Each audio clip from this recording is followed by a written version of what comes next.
Back in middle school and high school, I was very discontent. I was homeschooled and wanted to go to public school.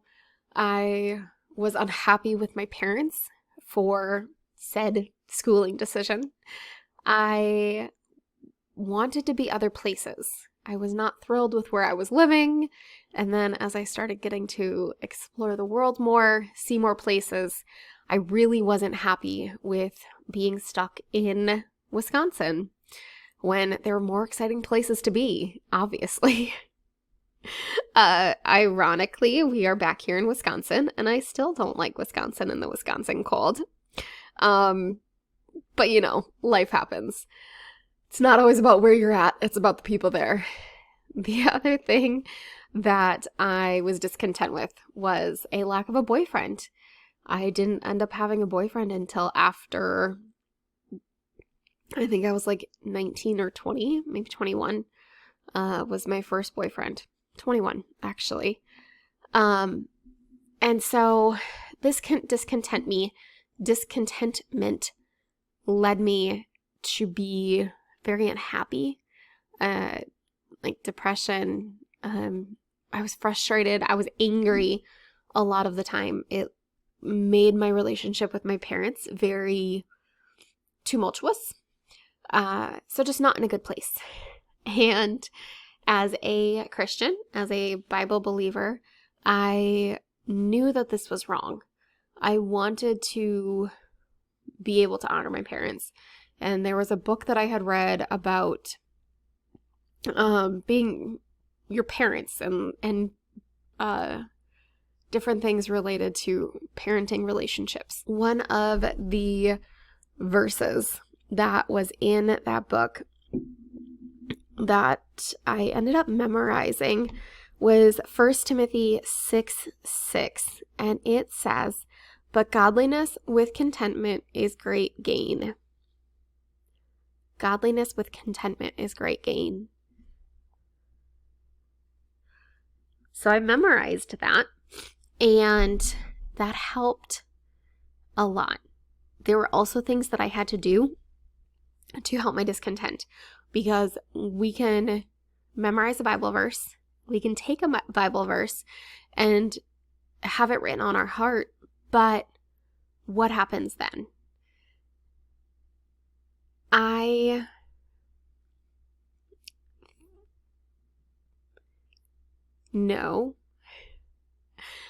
understand now that, high school me was different. There are things that I'm still discontent with right now, but I understand. And, as I've gotten older, I know that there's better. But I know that we still deal with discontentment. And I know that, especially in the age of social media, I'm not saying all social media, because I didn't have social media in middle school and I still had issues. But we compare, and we know that comparison is often the stealer of our joy. So how do we handle our discontentment? How do we look at it from a biblical perspective? And where do we go from here? Because if we say we're going to be content and we work on contentment, what are the things that we should be focusing on instead?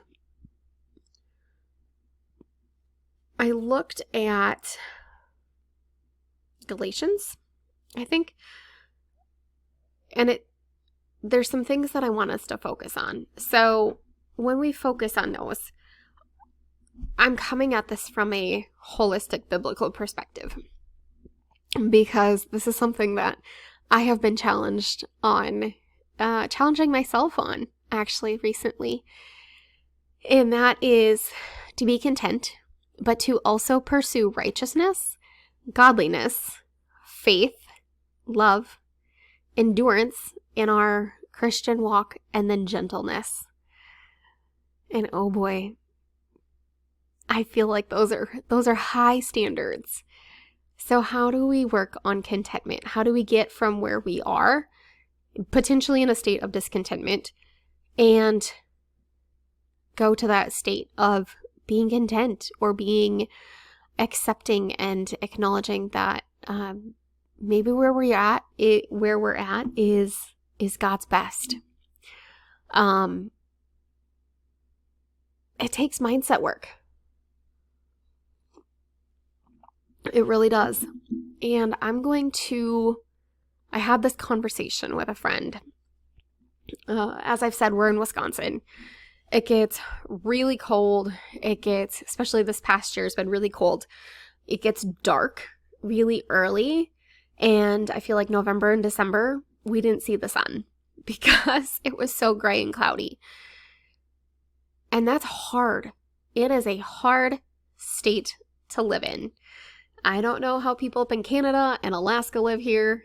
I know for me, it's a struggle, especially when you start looking at seasonal depression and not getting sunlight and needing to take extra vitamin D in order to be happy. Welcome to life in Wisconsin. Aren't you glad you don't live here? So talking with a girlfriend, and she was like, I really want to get out of Wisconsin. She's like, I'm having such a hard time being content living in Wisconsin and dealing with the cold and the darkness. How do I deal with this? And it took some time, right? And I'm thinking through this and I'm like, what am I doing to help myself be content with where I'm at? Because I never want to be one of those people that's like saying one thing and then doing the opposite, like hypocritical.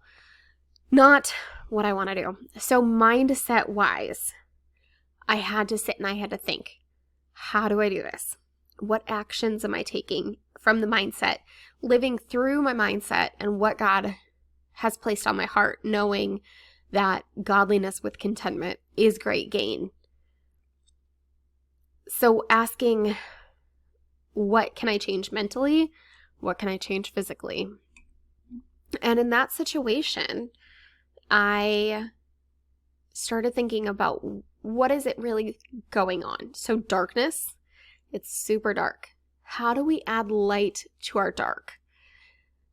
It was around Christmas time. So I actually I take this seriously, people. I have a set of lights in my living room that I leave on all year long. We have up all year long. They're on a light timer. And it adds the light to the dark. So one of the things that I did was take that string of lights and put it on a timer. When it starts getting dark, or, when it's dark during the day, I'll flip that light on. So I'm adding light to our darkness.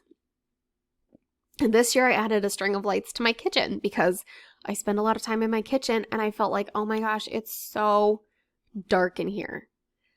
So physically adding light and giving warmth. A lot of times we can use essential oils to give warmth, at least, warm smells, more homey smells, spices, happy fruit is actually a good thing to do. So having fruit oils that you can diffuse. Additionally, candles. I'm not a big candle fan because a lot of times they are very toxic, but if you get a clean, burning, non-dangerous fragrance candle, that can be helpful as well. And just add light, add warmth, because that's one of the biggest things that we deal with is darkness and being cold. And then I started thinking about mentally. So in her situation, they have family, and that's why we're here too, actually. We have family in this area. And remembering the why. So we are here because we have family. We would probably be somewhere else if it wasn't for the family that was here.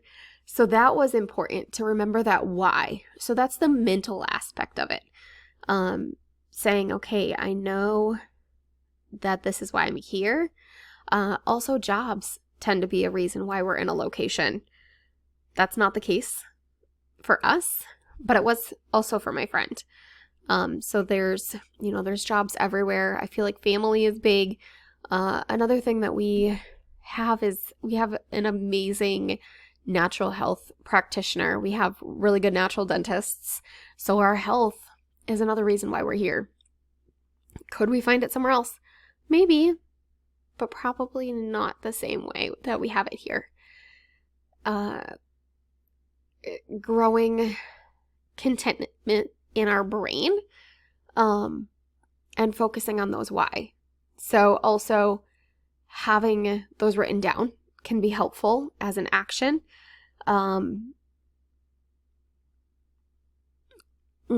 Focusing on the things that are why we do things. Why do we do what we do? And also knowing that God hasn't necessarily called us anywhere else. We're here for a time. We're here for a purpose.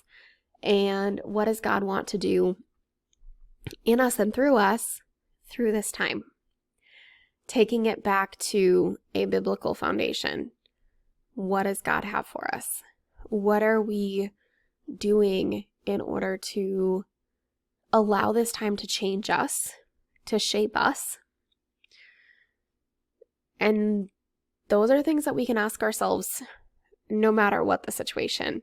So what can we do physically, mentally, emotionally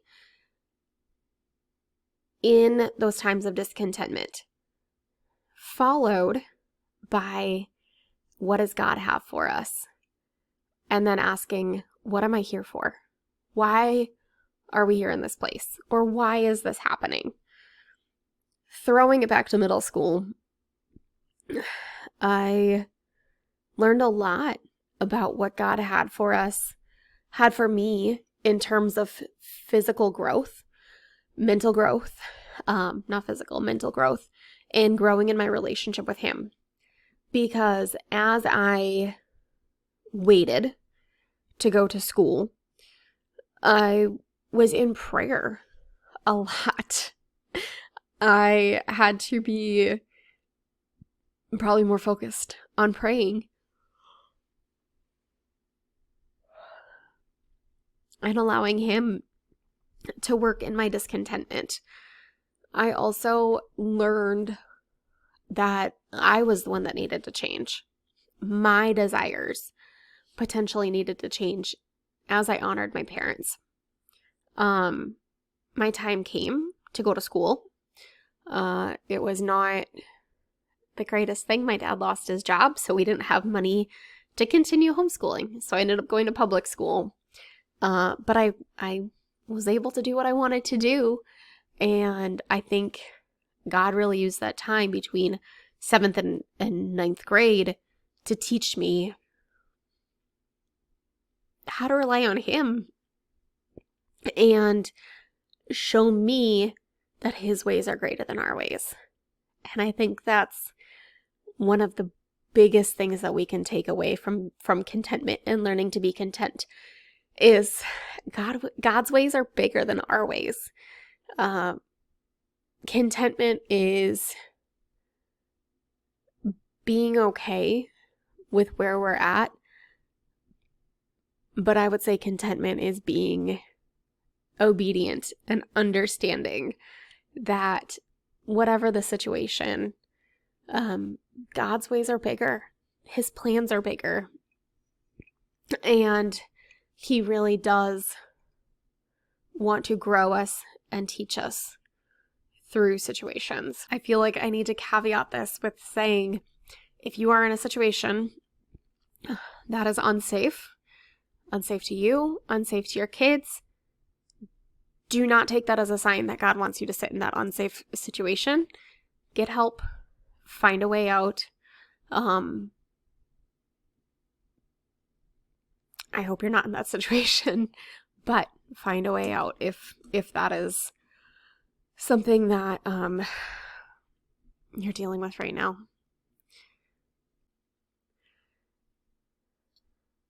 in closing, I want to encourage you, if you are feeling discontent, to seek contentment. Be content with where God has you, with your situations. And also remember that our end goal, our end home is in heaven. It's where we were meant to be, where we're meant to be walking with our Creator. So yes, we can have things here that are good, and I think we can make a great life for ourselves here. But also remember that your long-term home, like your longing for heaven, also takes a hold there. And we want to also keep that in mind and know that there's part of us that will not be whole until we get to heaven. If you